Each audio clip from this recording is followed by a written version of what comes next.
Hello, everyone, and welcome back to our channel. One quiet sentence, one carefully chosen piece of information, and suddenly two enemies are standing face to face with everything they have been avoiding for years. And trust me, what happens next is not what anyone expected. So here's the situation. Liv Finnegan drops a seemingly simple detail in front of Sheila Carter. That Taylor Hayes is alone at the Cliff House, but that one revelation sets off a chain reaction that changes everything. Sheila takes it as an opportunity, rushes to see Taylor, and what follows is not just another confrontation. It's something deeper, more emotional, and honestly way more complicated than pure hatred. And by the end of the night, nothing between these two women feels the same anymore. Let's really step into this moment because it's layered, intense, and honestly kind of brilliant in how it unfolds. We start at 2 Giardino, the atmosphere is already tense before a single word is even said. Liv Finnegan is sitting across from Sheila Carter, and if you know their history, you already understand this is not a comfortable meeting. There's history, distrust, and a whole lot of unspoken tension sitting right there between them.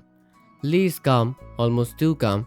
Her voice is controlled, her expression unreadable, but her eyes, they're sharp, observant, like she's not just talking, she's studying Sheila. And then she says it, almost casually. Taylor is alone at the Cliff House. Now, on the surface, that sounds like nothing, just information. But the second those words leave Lee's mouth, everything shifts. You can almost feel Sheila's reaction before she even says anything. There is this flicker in her expression. Curiosity, yes, but also something darker, something opportunistic. Because Taylor isn't just anyone, she is Sheila's longtime rival. The woman who has stood against her again and again, and now she is alone. Vulnerable. That's not something Sheila can ignore. What makes this even more interesting is that Lee doesn't seem surprised by Sheila's reaction. In fact, it feels like she was waiting for it.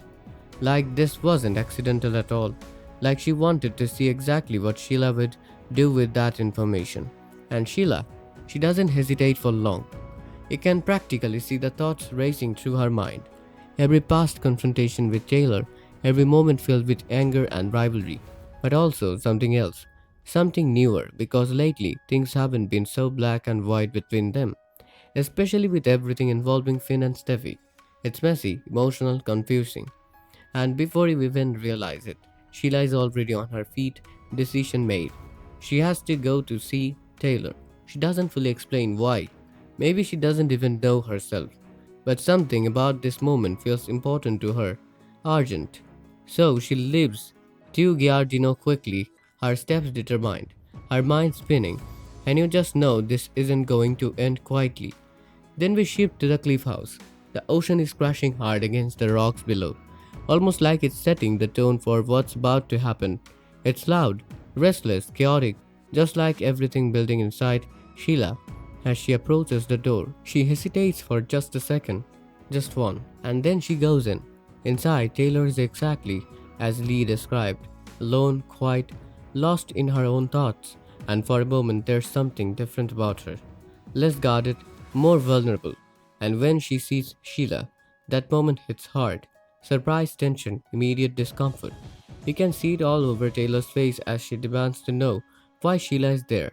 And honestly, you expect the usual manipulation excuses, something twisted. But that's not what happens. Sheila tells the truth.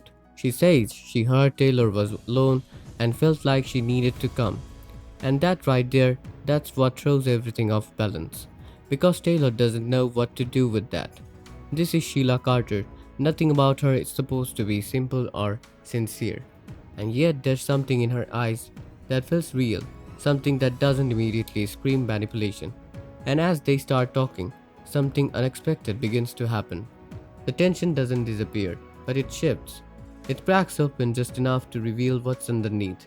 Years of pain, regret, unresolved emotions that neither of them has truly dealt with. Taylor, despite her strength, is carrying a lot. Worries about Steffi, complicated feelings about Finn, her own internal struggles that she's been trying to keep under control. And Sheila, in her own complicated, messy way, is dealing with something too. The consequences of everything she's done. The constant rejection, the deep, almost desperate need to belong somewhere, especially in her son's life. And for a brief moment, just a moment, those two worlds collide in a way that feels real. Not friendship, not forgiveness, but something honest. You can feel it in the way they look at each other, in the pauses between their words, in the way the anger softens just enough to let something else through. But of course, it doesn't last easily. Because reality comes crashing back in. Who they are, what they have done, the history between them. It's too heavy to ignore. The conversation starts to heat up again. Accusations surface, defenses go up, old wounds reopen, and yet, even in that conflict, something has changed. There's a shift, subtle but undeniable. This isn't just another fight. This is two people being forced to actually confront truths they have been avoiding for a long time. Outside, the waves keep crashing louder and louder, like the world itself is reacting to what's happening inside that house. Back at Two Giardino, Lee's still there, sitting calmly, almost thoughtfully, and there's this look on her face, like she knows exactly what she's done. Because let's be honest, this didn't happen by accident. Whether she wanted to test Sheila, she expose her, or push her toward a defining moment, she succeeded. She set everything in motion. And back at the cliff house, as the night stretches on, the tension reaches a point where something has to give. When Sheila finally steps away, leaving Taylor alone again, there is a quiet that feels heavier than before. Because now, Taylor isn't just alone. She's thinking, processing everything that just happened. And Sheila, she walks away changed too. Whether she fully realizes it or not, this wasn't just a visit. This was a turning point. What makes this storyline so powerful is that it's not just about conflict, it's about transformation. Lee's one decision forced two people who hate each other to actually sit in the same space and confront something real. And that's dangerous, because once you introduce even the smallest hint of understanding between enemies, everything becomes unpredictable. Alliances shift, emotions get complicated, and suddenly the lines between good and bad aren't so clear anymore. This moment has ripple effects.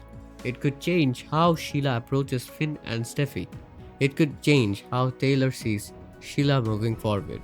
And it definitely changes the power dynamics between all of them. I'm going to be honest, I did not expect this. I thought this would be another explosive confrontation full of yelling and chaos. But instead, we got something way more interesting, something emotional and layered. And Lee, that was a calculated move. There's no way she didn't know what she was doing. She basically lit the match and stepped back to watch what would happen. And Sheila, this is where it gets complicated, because for the first time in a while, she didn't feel completely manipulative. There was something real there, even if it's buried under years of bad choices. And Taylor, she handled it better than I expected. She stayed guarded, but she didn't completely shut it down either. That's what makes this so intriguing. So now the big question is, what does this moment actually change? Did Sheila take a step forward toward redemption, or is this just another layer of manipulation? And will Taylor ever allow herself to see Sheila differently after this? And let's not forget Lee. Was this a test, a trap, or something else entirely? I want to hear your thoughts. Do you think this encounter brings them closer to understanding, or pushes them toward an even bigger explosion later? Drop your opinions in the comments. Let's talk about it. And if you enjoyed this deep dive, don't forget to like, subscribe, and stick around, because this story is only getting more intense from here.